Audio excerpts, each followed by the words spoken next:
I'm Lindsay Rowley. In the battle of the heavyweights, it was Jameis Winston and Florida State with the emphatic win over Clemson. Famous Jameis and some other Noles certainly garnering some attention as the ACC Digital Network brings you the ACC Players of the Week.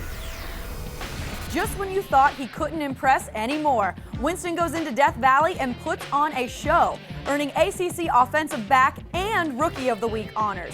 The redshirt freshman threw for a career-high 444 yards and had 4 total touchdowns. The huge win landed the Seminoles at number 2 in the initial BCS standings.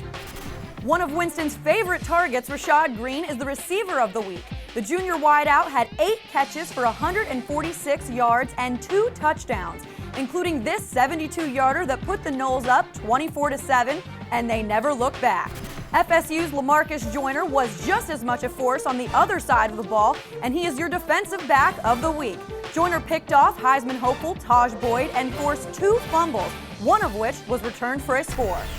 Speaking of defense, Wake Forest's Nikita Whitlock was an absolute beast against Maryland, earning him Defensive Lineman of the Week.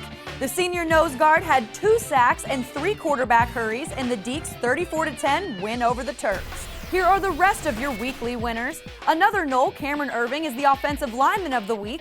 Quayshawn Neely of Georgia Tech and the 5th FSU player, Telvin Smith, are your co-linebackers of the week. And finally, Ladarius Gunter of Miami is your Specialist of the Week.